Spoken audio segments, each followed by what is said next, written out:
All right, guys, I'm going to get started here. I want to thank all you guys for jumping on tonight for the MAAc conference meeting here.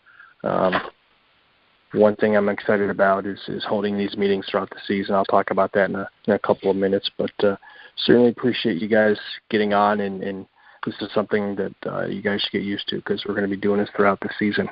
To start out here, just want to cover the fees for the 2018 season. We're up to $600 for a weekend and $245 midweek non-conference. So a bit of a raise there, which we're happy about. Still no travel or tolls, but I'm excited for the fact that the conference is moving in the right direction, and they have a pretty good fee structure over the next 3 years. So certainly it just is very apparent that they're happy with the umpiring they've had and want that to continue. So we're moving in the right direction as far as that goes. One of the reasons why when all of this started out a few months ago, I thought about holding these conference calls is I think in the past there just hasn't been a really good steady flow of information throughout the season. I think oftentimes we just go umpire, do the games, go home without a whole lot of feedback or information, new stuff throughout the season that could help us. So really that's why I've created the staff calls. And like I said earlier, it's something that I think you guys should get used to, and we're going to cover a lot of good information throughout the season. Some of the phone calls may be shorter than others, some longer, depending on what happens throughout the season. But certainly this is going to be a really effective tool to communicate any information that I'll receive from the conferences. And in return, guys, if you have any issues with any of the schools as far as, just simple things like parking, locker room situations, making sure that you have a game day contact, any issues you may have that I can pass along to the conference, certainly this would be the forum to do so. One other good tool that we're going to have here is the flow of information from the NCAA. I was just on a coordinator conference call today and have some good stuff that I can share with you later on in the call here. But in order to really keep up with mechanic changes, rule interpretations, I'm getting this stuff directly from the NCAA, and certainly I can pass that along to you guys as well. And then really any other issues that may arise throughout the season, anything that we need to address immediately and take care of that'll just make our day-to-day work on the field much easier and smoother. The way I envision this, guys, is a staff call probably every 2 weeks with the off week, just staff emails. Certainly that could change based on any pressing issues that we may have either within a conference or within the whole group. But that, at least from the start here, is what I'm looking to do every 2 weeks with the phone call. And I know I've set this up conference specific, but because a lot of you guys are working multiple conferences, I think that this will probably evolve into just one phone call where everyone hops on and I can just hit specific issues with each conference on that one mass phone call. If there needs to be maybe two set up, one on a Tuesday, one on a Wednesday, just to make sure I know you guys are traveling, working games, jobs, and family and such. So, that's another possibility. I'll set up two, and umpires can call into either one. But that's kind of the direction that I'm moving with that. Also, crew chiefs.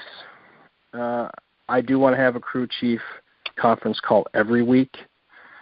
Once again, I don't anticipate that being very long, but based on issues or things that are happening, obviously it could go a bit longer. But any umpire who's going to be a crew chief for that upcoming weekend, certainly I want to have a conference call there as well, just to go over some things going into the weekend, any responsibilities or issues that may arise. That being said, guys, if you look at your schedules right now, I have not reviewed all the crew chiefs, so there may be some changes. I'll be probably getting to that within the next week or so.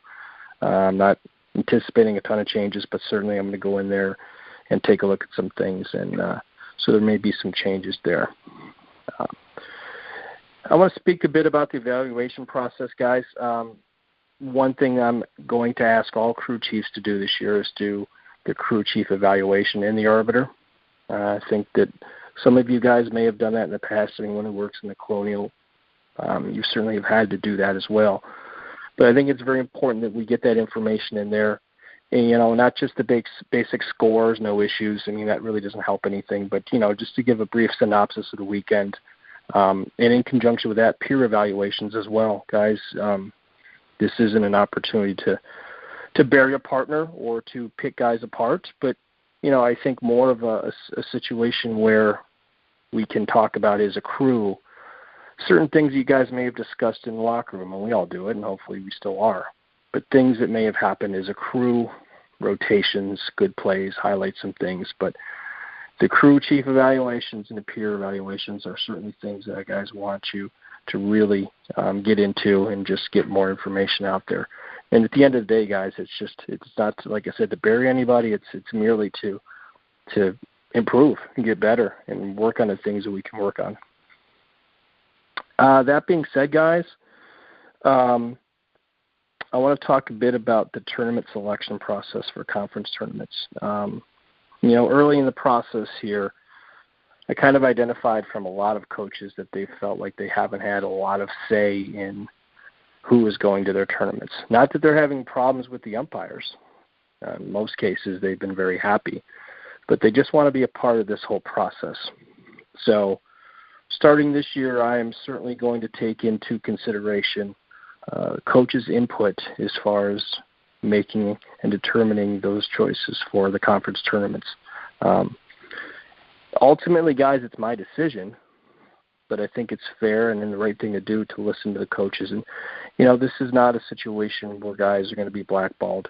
But, let's be honest here. If there is an issue and you have an issue with the team or bad performance or something that would generally take you out of consideration for a tournament anyways, the coach is going to have some input, and I have to listen to them. It's the right thing to do. In addition to that coach's evaluation and his input, I'm going to be out watching games, evaluating myself. We have observers that are hired by the conferences to do the same thing. I just spoke about the crew chiefs and their evaluations. And also, guys, I'm going to talk about this in a couple of minutes, but we're very lucky right now because we have a pretty good flow of information coming from our NCAA regional evaluators, Bill McCallum, and in some instances, Jim Jackson. So, guys, we're going to be able to get information from them. They're going to be reporting and basically sharing a lot of information on what they see with me. And in turn, guys, I can share that with you guys. And it's really, once again, a real positive thing where we're going to have evaluations and instant feedback and things that we can work on. And I'll share some of that information here in a couple of minutes, just on things and observations that those guys have seen early on in the season. Next, I want to talk about Danny Miller and his job with video work. Now, guys, throughout the season, Danny and I are asking, and Alex as well, if you guys have any plays in your games, good rotations, quirky plays, rules, anything that you think would be worthy of putting up and getting that information out there, please email Danny Miller at dmiller@umpires.org. What we're trying to do, and Danny's going to talk about it here in a second, is just get some information out there, some videos out there of good, positive things that we can learn from training-wise. And I think it's a real positive thing for us guys to get as much video out there as we can, knowing that we live in a region of the country where there aren't a lot of television games. So it's even more important that we have your help to get some of that information, some of those videos out there. So I think Danny's on the line. Danny, if you're there, go ahead and take a couple minutes and just so you can expand on what I was talking about there. Hi, guys. Thanks for being here tonight. I just want to briefly talk about the process in terms of how we would like this to be executed. And the reality is, Chris always is kind enough to give me credit. But in order for this to be a success, it really needs to be a collaborative process. Chris just mentioned we don't have the major television networks like maybe the SEC or the ACC. Video may not be as readily available. So it's really going to take an effort from pretty much all of us.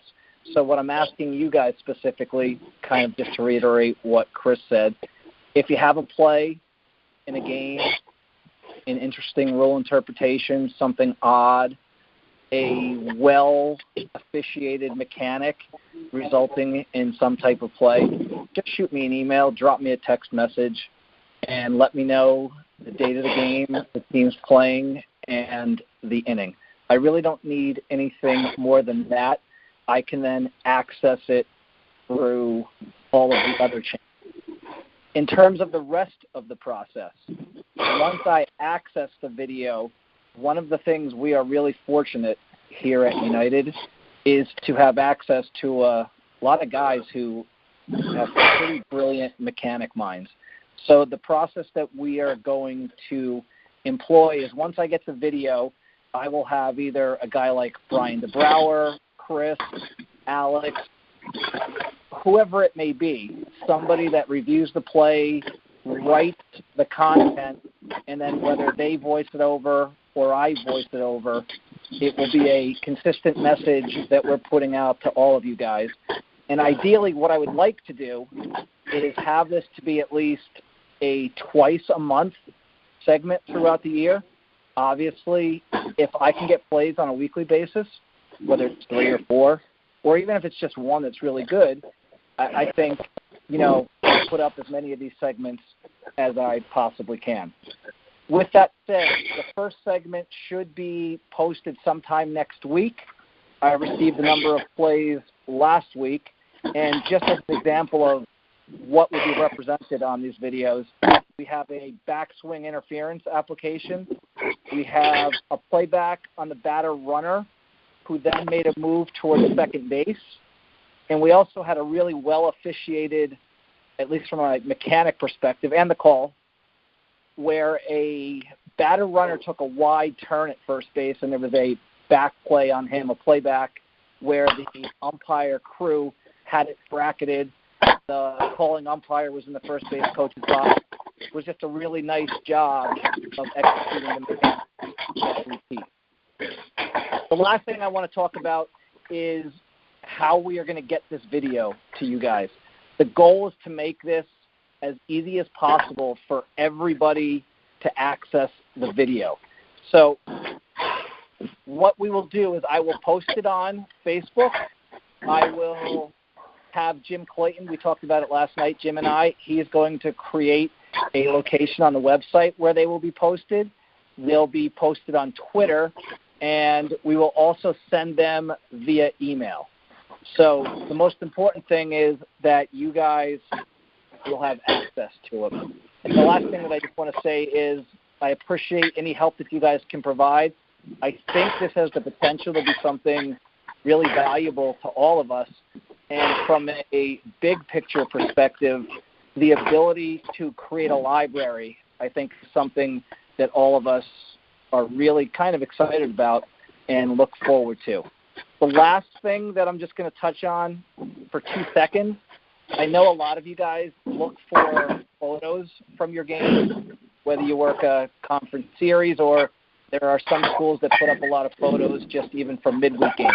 If you guys happen to access those photos, take 5 minutes, take 2 minutes, shoot me an email with the link, and I will be glad to post them on the Facebook page. Thanks for your time, and I'll see you guys later in the Thanks, Danny. As many of you guys know and have seen and heard over the last few years, we're very lucky to have Danny on board and doing everything that he does for us. And like I said earlier, not having access to a lot of games on television, we really have to work hard as an organization to get as much video as we can. There's video out there, but God, if we can have video of our own umpires working games, doing good, positive things out there and learn from our own guys, for me, it's a sense of pride seeing how good you guys are doing and highlighting the good stuff. So, hey, one thing here, guys, whoever's making dinner here and hasn't muted their phone, it's making me very hungry. So, guys, please just mute the phone so we can keep the line clear here. Next thing I want to talk about is a number of things that came up today in our coordinators conference call. Just some observations from throughout the country. And these are going to be some of the things that we'll talk about moving forward as this whole process kind of evolves with our conference staff phone calls. They talked about ejections today, and believe it or not, from last year, ejections are up 18% from this point last year, only a couple of weeks into the season. So we have to make sure that we're doing the right thing out there. We're getting our warnings in. We're being the guys that are diffusing situations. We're being the calmer influence on things because, the NCAA certainly has created a situation with their suspensions, the graph and everything that's out there. So, coaches, players, they know what the penalties will be. So I think the hope was with the NCAA when they implemented all of these suspensions is that the ejections would go down, and quite frankly at this point it has not. Of those ejections, ball and strike and, believe it or not, fighting are the two most frequent ones that have happened so far. So, guys, I know we had some information on our clinic this year, the online clinic, 2 clips about how to handle ball and strike warnings, how to handle coaches. So let's review that, and let's also review the fact that getting that warning for balls and strikes is so very important, not only in diffusing the situation, but also, let's be honest here, to cover your butt when it comes to that report. Because the one thing that administrators, coaches, ADs, conferences are going to want to know is, did you get the warning in? Was my coach warned? So let's make sure we're just following that protocol and handling that accordingly. I know we've talked in the past, and I just want to drive this home. Guys, after an ejection, if you have one, call me after the game. Let me know right away. Give me a heads up that a report will be coming. I know we've talked about the timeline in the past as far as when you get the report to me and to the arbiter, to the NCAA. George Arocha said today on the conference call he wants it in within 8 hours. So, I realize sometimes, guys, that may be the last thing you want to do is get that ejection report filed. But it is very important on many, many cases here, in many cases, I should say, that I have that information immediately.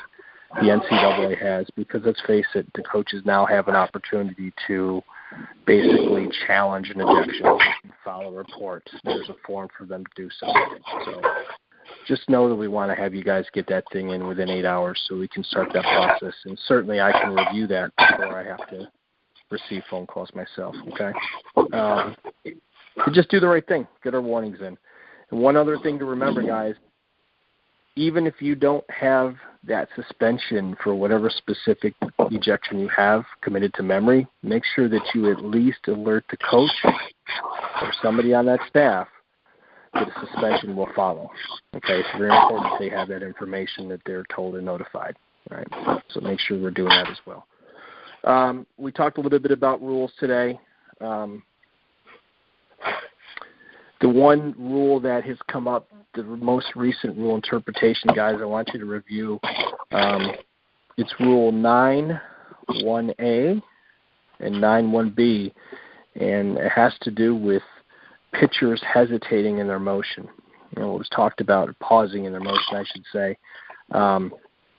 It's allowed in the windup, guys, and I think a lot of us have seen the pause in the motion with some of the Asian pitchers that have come into the major leagues. So that is legal, perfectly legal for them to pause. And they can even pause with a leg, okay? In the windup, perfectly fine. The issue is, however, with the set position. And now that the NCAA has created the rule with generally facing and basically committing to either the windup or the stretch, teams and coaches are trying to find a way now to circumvent that rule and, without lack of a better term, deceive the batters. And I hate using the word deceive, but basically they're trying to throw the batters off. Okay. So let's be aware that within the set position, there cannot be any pause. They have to, once they've started their motion, they have to continue with it and follow through. Okay. If the one question you can ask yourself, if it's the intent of the pitcher to catch the batter off balance, in the set position, which they're trying to do here, then that's probably a situation where that's going to be illegal. All right? Just something to think about. Review that as we start the season, okay?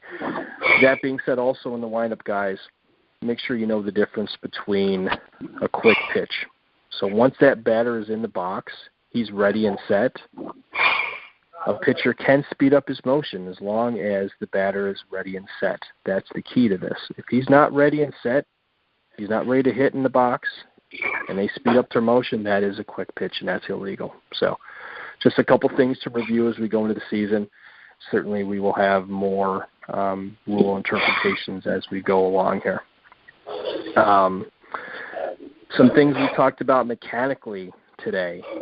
Steals of third from the C position. Hey, guys, it's a pretty good practice once we get on the field at the beginning of the season. I know some of us haven't worked yet or haven't worked in a few months or a number of months.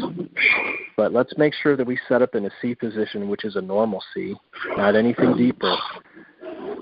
Setting up too deep in that C position gives you an awful look of a steal at third because now you're going to be looking up the tail end of it. So make sure we set up in a normal C and that our first steps are towards the 45 to gain distance towards that angle to get a good angle on that steal at third base. Okay, so that's one thing that they're seeing across the country. Guys are setting up too deep in C, and they're having a bad look for steals at third base. Okay. One other thing that was talked about also mechanically was runners on first and second or bases loaded. You one setting up way too deep in the A position and being out of position or getting to a position way too late to see a back pick at first base. So I know we've talked about in our camps that we want our guys to be setting up in the hip pocket of that first baseman so he's close enough to adjust. And then make sure you take your post-pitch steps. And this is one thing that came up today that we're doing in this part of the country, guys, and we're teaching that is not widely accepted across the country. So you guys have an advantage by doing and taking your post-pitch steps because at the end of the day, if we're moving towards first base and even third base on plays as well, once the pitch goes through the zone, we have an advantage now because we're going to be sitting there waiting for that runner to slide into the base directly at us. So let's use the advantage that we have. Let's do it the way we're doing, and let's work on those post-pitch steps, okay, to get us closer to those plays and those back picks at first and third as well. All right, very important to do that.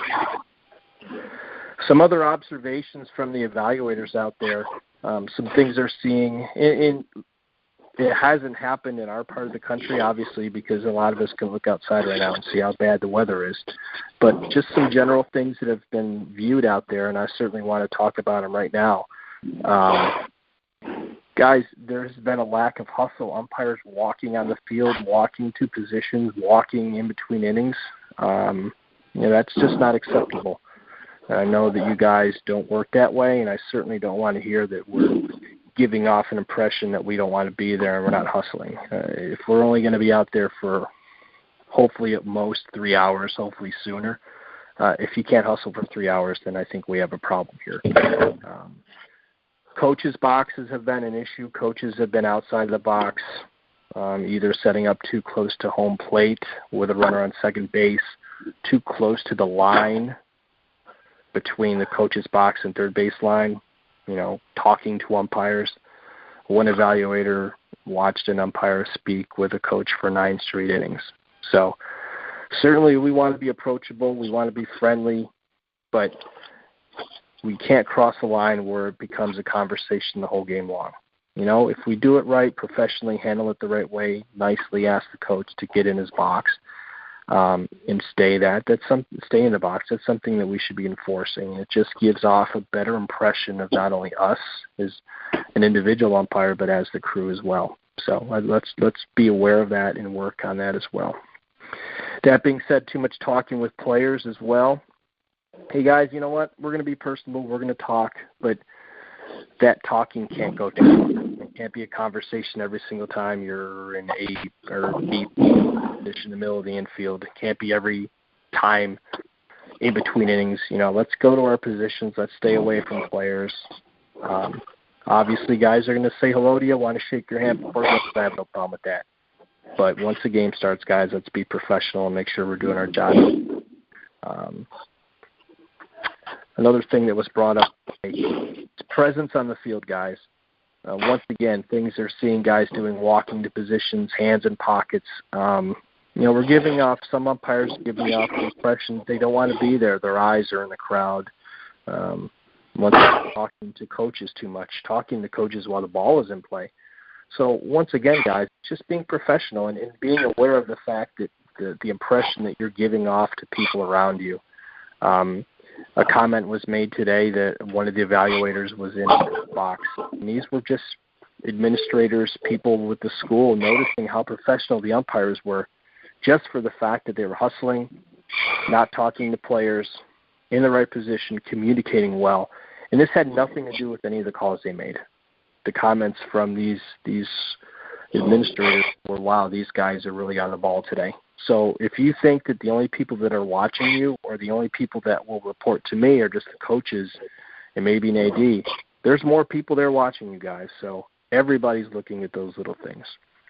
So be aware of it, okay? Making sure you're locked in as the pitcher delivers the pitch.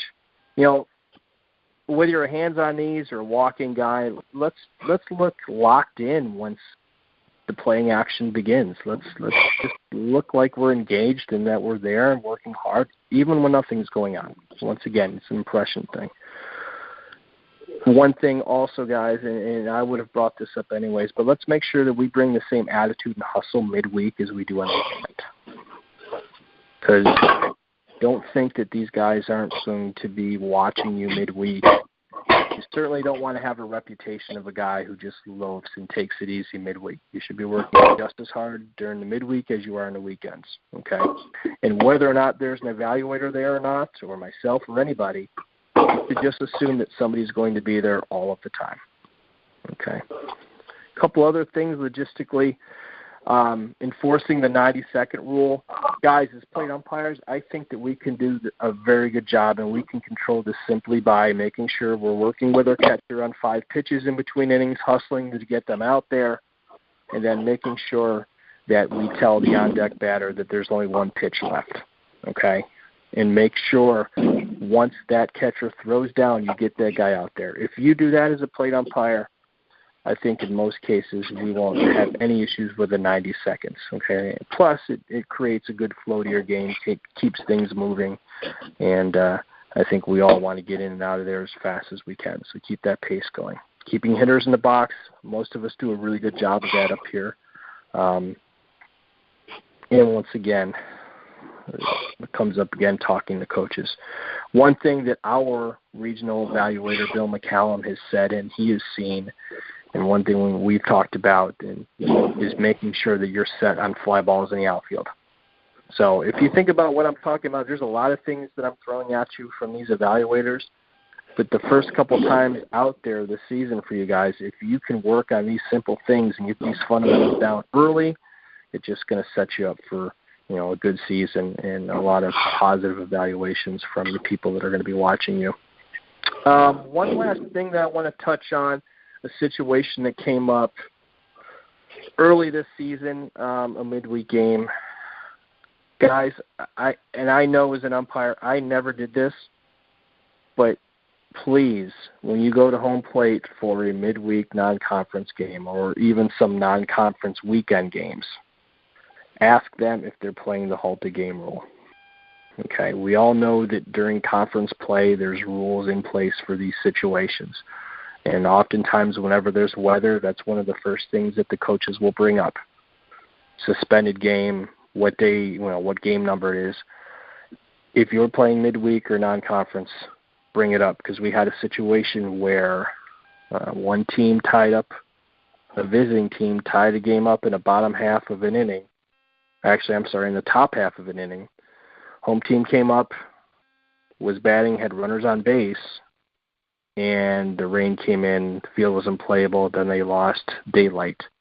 So now the game reverted back to the last inning where the home team was up 2 runs. So we now have a situation where a visiting team thinks they have a tie. In all actuality, because they were not playing the halt-to-game rule, it ended up being a loss for them. And as you could imagine, that team was not very happy. So know that rule, guys. I know we all have seen that rule in the past in our tests, and we all kind of like just collectively moan because it's one that we read, and it's just one that I know personally, it's one we don't ever really want to deal with. But if you take the time, it takes 2 seconds, every midweek non-conference or weekend non-conference, just ask them if they're playing that halty game rule. That'll just clear it all up right from the start, and there's going to be no issues with that at all. So that's all I have, guys. Once again, I'm really excited about this forum that we have here. And, once we move forward into the season, let's be honest, some of them will be quick phone calls. Some we may have more things to cover. In a perfect world, we all do the right thing. We all act appropriately. The coaches do, and we have no issues. But I think we all know that's probably not going to be the case. So if you guys have any brief questions or anything I can answer real quick, you can go ahead and unmute and ask. If not, we will end it for the evening. Anything, guys? Great. Well, once again, guys, thank you for calling in tonight. We have the America East meeting next. I realize that there's umpires that work probably in the MAAc and the America East. It's going to be basically the same information, maybe not the same delivery, but the same information on that conference call. If you want to call in or call in at 9:15 just to hear the fee structure, Alex will be on the phone. He'll share that with you. You're more than welcome to do that. No obligation to stay on the second phone call if you don't want to, but if you want to have that fee information or you just want to listen to me again, scary thought, you're more than welcome to do so. So once again, guys, thanks. Best of luck in the season. If you guys have any issues, certainly feel free to reach out to me, and I'll get back to you as soon as I can. So thanks again, guys. Have a good night.